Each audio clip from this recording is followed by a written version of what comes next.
Good morning बच्चों। Please sit down. सब लोग कैसे हैं? कहावत सुनी है कि कागज अपनी किस्मत से उड़ता है और पतंग अपनी काबिलियत से उड़ती है। किस्मत साथ दे या ना दे, मगर काबिलियत हमेशा साथ देती है। काबिलियत हमेशा साथ देती है। इसीलिए तुम काबिल बनो, इसीलिए तुम काबिल बनो, वरना पछताओगे। ठीक है। हाँ। एक मॉक NAT एग्जाम अनुच्छेद 38 लगभग 5 अरब वर्ष पहले, लगभग 5 अरब वर्ष पहले सूर्य नहीं था।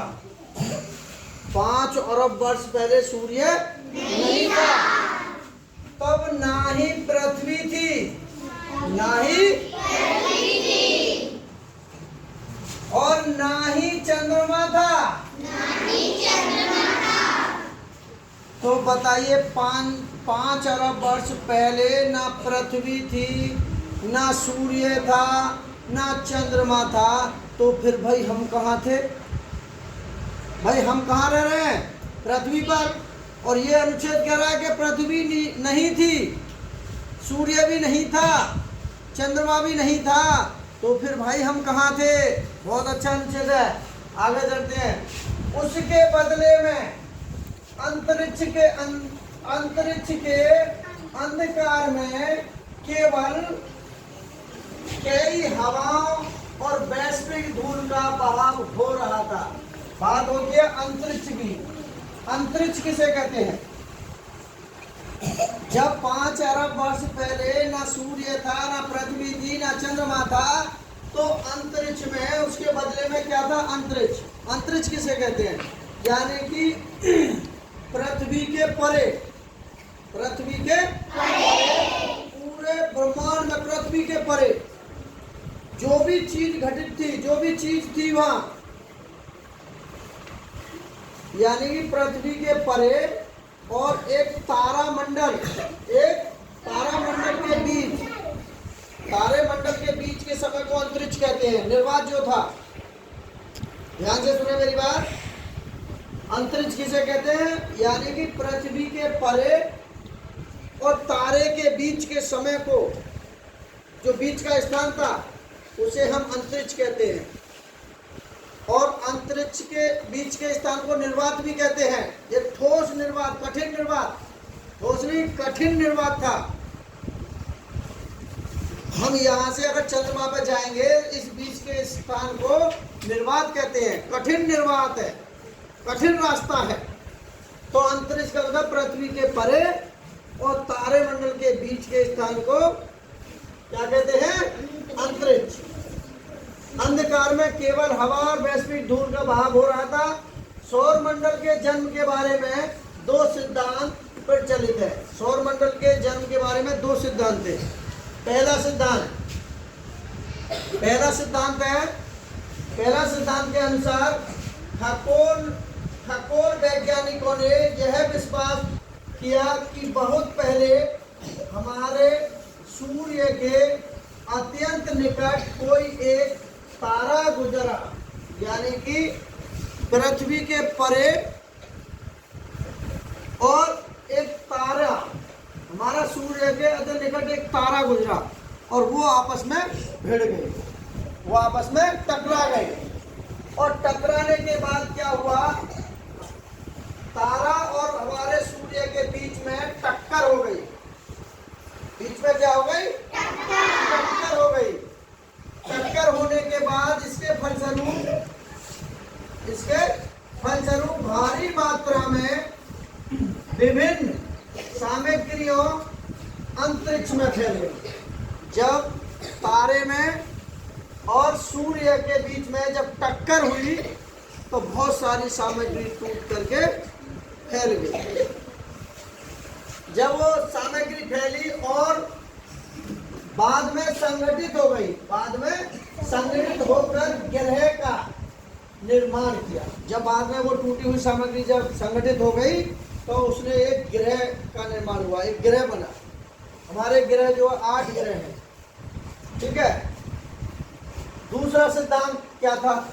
ये तो पहले सिद्धांत की बात थी, ग्रहों का निर्माण हुआ जब सूर्य और एक तारा आपस में टकराए, टकराने के बाद वो टूट कर फैल गए तो उनसे ग्रहों का निर्माण हो गया। जब सारे इकट्ठे हुए टुकड़े तो ग्रह बने, और ग्रह होते हैं 8 हैं, ठीक है। तो 8 ग्रह में से एक हमारी पृथ्वी भी ग्रह है।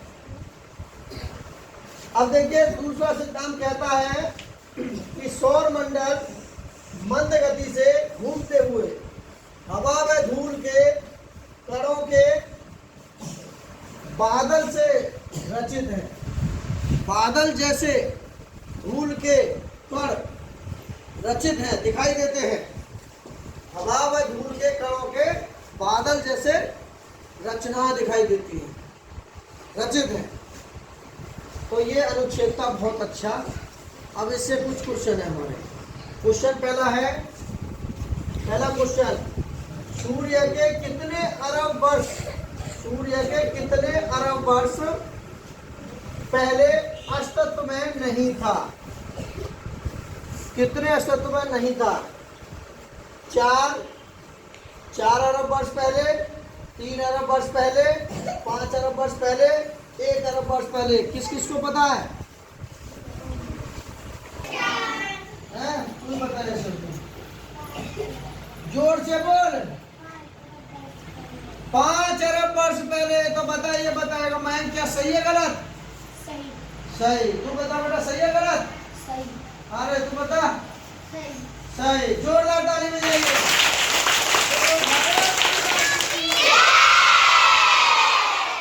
तो देखिए 5 अरब वर्ष पहले की बात है कि ना तो हमारी सूर्य थी, ना हमारा चंद्रमा था, ना हमारी पृथ्वी थी। तो पृथ्वी का निर्माण कैसे हुआ कि एक अंतरिक्ष में एक तारा और सूर्य आपस में टकराने के बाद छोटे छोटे टुकड़ों में टूटे और वो सारे के सारे टुकड़े इकट्ठे होकर के एक ग्रह का निर्माण हुआ।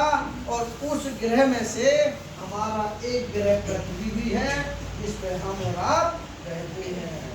हम और आप ऐसे हमारी पृथ्वी का निर्माण हुआ है, ठीक है। बहुत अच्छे। चलिए, अरब वर्ष पहले अस्तित्व में नहीं था। तो कितने वर्ष पहले? हमारा बच्चों ने बताया, इसका राइट आंसर है 5 अरब वर्ष पहले। ना ये है, ना ये है, ना ये है, ठीक है। 5 वर्ष, देखो यहाँ भी लिखा हुआ है लगभग 5 वर्ष पहले सूर्य नहीं था और पृथ्वी भी नहीं थी, ना ही चंद्रमा था, ठीक है। दूसरा सवाल, अंतरिक्ष में हवा के साथ साथ किसका बहाव हो रहा था? कितना बढ़िया है। यानी कि अंतरिक्ष में हवा के साथ साथ किसका बहाव हो रहा था? नंबर 1 वैश्विक धूल का, नंबर 2 तारे का, नंबर 3 चंद्रमा का, नंबर 4 सूर्य का। किसको पता है किसका था? तू बता बेटा। वैश्विक धूल। शाबाश, जोरदार ताली बजाइए।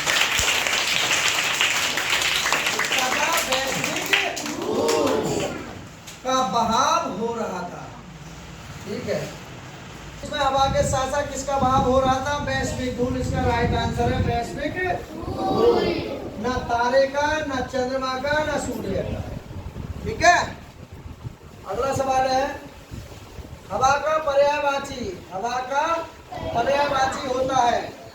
नंबर 1 अनिल, नंबर 2 तारे, नंबर 3 सूर्य, नंबर 4 अंतरिक्ष। कौन बताएगा?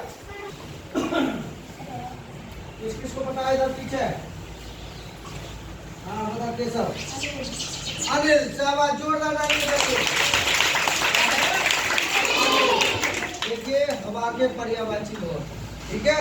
लेकिन यहाँ अनिल हमारा पर्यायवाची है, तारे नहीं है हवा का पर्यायवाची, सूर्य भी नहीं है, अंतरिक्ष भी नहीं। चलिए, इसका राइट विकल्प ए सही है। ना तारे है, ना सूर्य है, ना अंतरिक्ष है। अगला सवाल, संगठित का विलोम शब्द होता है। असंगठित नहीं, नहीं असंगठित, अव्यक्त, असंगठित, अधर्म। किस किस को पता है? हैं? असंगठित। कैसे भी बता? हाँ मयंक, असंगठित। शाबाश, बढ़िया, सब ताली बजाइए। असंगठित, ठीक है, समझ जाइए। तो क्या है हमारा राइट आंसर? देखिए, असंगठित नहीं, अव्यक्त नहीं, असंगठित इसका राइट आंसर है, ठीक है। और ना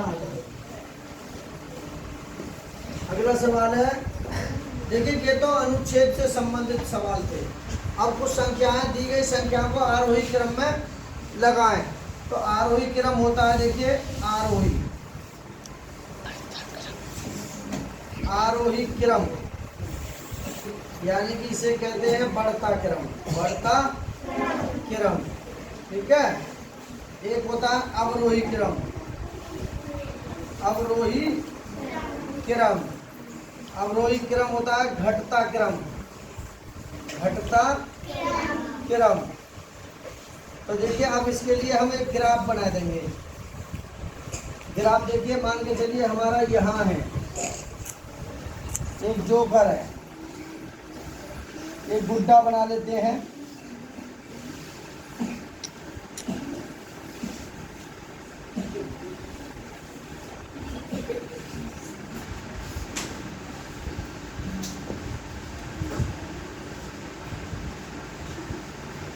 एक, दो, तीन, चार, पाँच और ये 6 नंबर। तो यहाँ 5, ये 4, यहाँ 3, यहाँ 2 और यहाँ 1। तो यानी कि अगर हमारा गुड्डा इधर से चढ़ रहा है, शिल्पी पे ये सीढ़ी है, अगर चढ़ रहा है गुड्डा है आ रहा है तो चढ़ रहा है, आगे बढ़ रहा है तो ये आरोही क्रम है, आरोही क्रम, बढ़ रहा है आगे को। अब यहाँ से जाकर के उतर रहा है, क्या कर रहा है? उतर रहा है, इसको कहते हैं अवरोही क्रम, अवरोही क्रम, ठीक है। और ये हमारा धरातल है। तो यानी कि आरोही क्रम कहते हैं अगर हम अपने घर में सीढ़ियों पर चढ़े, अपने घर में अगर हम सीढ़ियों पर चढ़े तो आरोही क्रम, एक सीढ़ी के बाद 2 आगे बढ़ते जाते हैं ना, और छत पर चढ़ने के बाद फिर उतर के आए, वो है एक सीढ़ी कम हो जाए, उसे कहते हैं अवरोही क्रम, ठीक है। तो अब इसमें देखिए हमारा 7061, इसका पहला ही उत्तर सही है, ना ये है ना ये है ना ये। अब अगले में देखें इधर संख्याएं, इकाई, दहाई, सैकड़ा, हजार। 60,023 में अंक 6 का स्थानीय मान, तो 6 के बाद स्थानीय मान लिखेंगे तो 6 के बाद में 6 गुणा 1 और 1 2 3 4 जीरो करेंगे, तो ये हो जाएगा 6 और ये 4 जीरो। तो ऐसा हमारा आंसर है ये वाला, ना 600 है, ना 60 है और ना ही 6 है। अब इन दोनों को जोड़ेंगे तो देखिए यहाँ करेंगे अब 6 और 5 11 का 1 हासिल के 1 और 7 और 1 8। अब 5 और 6 5 11 का 1 हासिल के 1, 8 और 1 हासिल का 9, 9 और 8 8 16 17 का 7 हासिल के 1, 6 और 1 7 और 7 14 14 का 4 हासिल के 1, 4 और 1 5 5 और 5 10। तो 110 47 181 हमारा उत्तर है, ये मिल गया है। ना ये है और ना ये है और ना ही ये है। अब इसको भी अगर घटाएंगे तो देखिए यहाँ 9 है, 9 में से 4 गए तो यहाँ बचे 5, यहाँ 0 है, यहाँ 5 है, 10 यहाँ तो 2.5 10 में से 5 गए तो यहाँ बचे 5। अब यहाँ बचे 6, 6 में से 2 गए कितने बचे? 4। फिर यहाँ 5 है और यहाँ 6 है तो यहाँ दे रहे 15, 15 में 6 गए कितने बचे? 9। फिर यहाँ बचे हमारे 3, 3 में से 3 गया 0। फिर यहाँ 6, 6 में से 2 गए 4। तो ऐसी संख्या हमारी देखो कहीं आ रही होगी, ये तो है नहीं, ना ये है और ना ये है, तो हमारा डी इसका राइट आंसर है।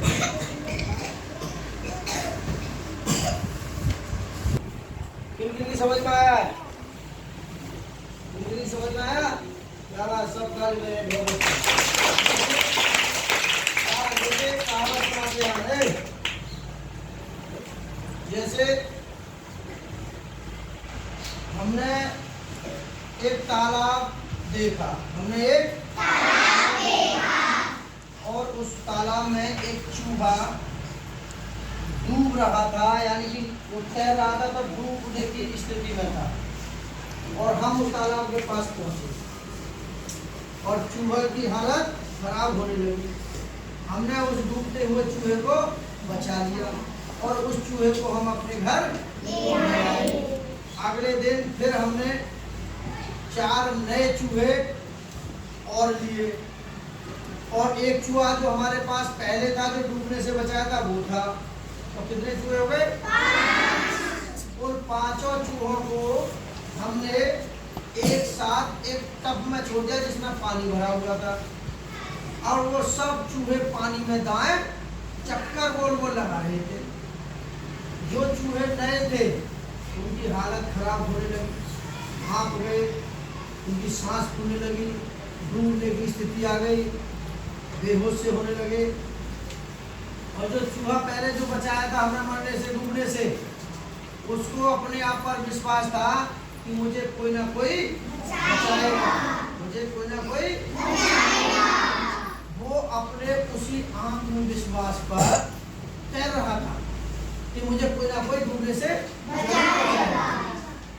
और जो 4 जो थे वो डूबकर मर गए और लेकिन जो चूहा पहले एक बार बचा चुके थे वो डूब नहीं पाया और वो चूहा डूबने से बच गया। क्यों बचा?